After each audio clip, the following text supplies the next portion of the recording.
xirfadda wadida baabuurta oo mid dad badan ay noloshooda ay ku maareeyaan balse sanadihii ugu dambeeyay waxaa si weyn u soo badanayay dumarka iyo da'yarta kaxeynaysa gawaarida cabdifataax maxamed gaarshe waa wiil da'diisu ay tahay 12 jir wuxuuna darawal ka yahay gaari nooca loo yaqaan booyad kaas oo uu shaqeeyo xaafadaha iyo tuulooyinka ku xiran degmada Ufeen wuxuuna darawal ka ahaa muddo ka badan 1 sano aabaha dhalay Cabdifataax ayaa sheegay in uu ku nastay wiilkiisa asigoona intaas raaciyay in uu yaraantiisu jeclaa wadida gaariga maadaama aabihiisu uu yahay darawal bismillaah magacayga waxa la yiraahdaa Maxamed Gaashi Ismaaciil inkaan darawalkaan aniga dhalay waxa uu jeclaa inuu noqdo darawal fikirkaas baa uu jeclaa waana u gaaray waa darawal hadda waa kaxaya gaariga booda aragtay buu ku shaqeeyaa magaalada buu ku shaqeeyaa miyigu markuu taraag u baxayo waa kaxaya ilaahay fadliga weeyna anaguna waa ku nastay idinkuna waad aragtaan maanta inta sano uu darawal yahay adigu sanad buu darawal yahay 2016 haddana waa ka maanta waxa weeye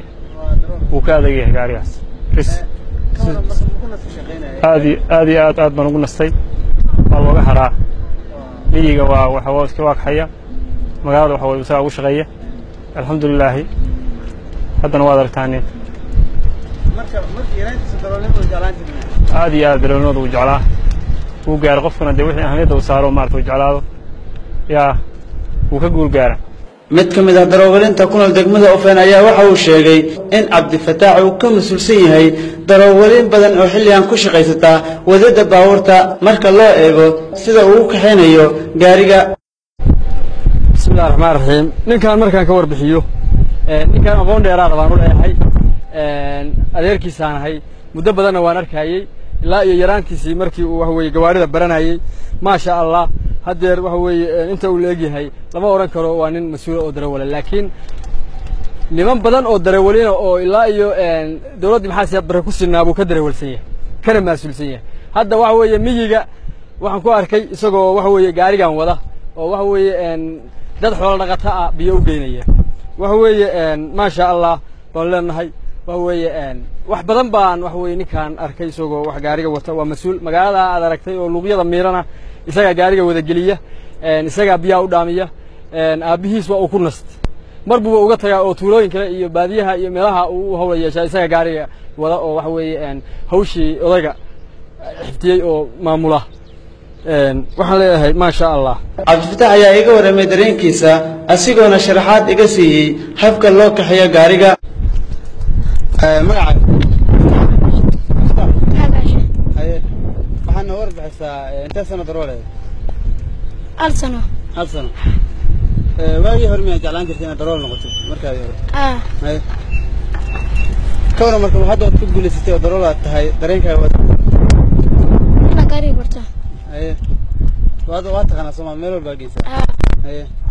marka adoo hadda kaxeenahay oo mantusi kartaa gaariga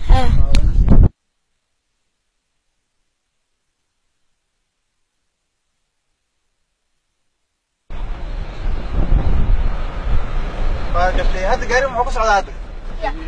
هذا تريم محوق صعدة هذا صعد كم حب وصعدة ترتيبه تريم حب وصعدة يا جماعة وهذا مركز رتد هنا تقول بشيء ده كله محوق كنيسة فرق بشامع ولده تقول من كلنا محوق كنيسة تريم محوق تريمة ما قلت وانكي توي غرمة لو صعدة دقائق هرمية لو جاري أخذ هذا 5 مجرى 5 قرمة لو صعدة حوارة جاري ودفع عن الاستماع واقعت تريقنا معلومات القليل لو صعد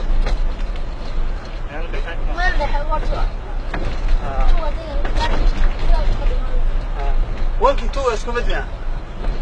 مايا وانكو حلاوتك ممكن ريا ريا oo dhaqaaqay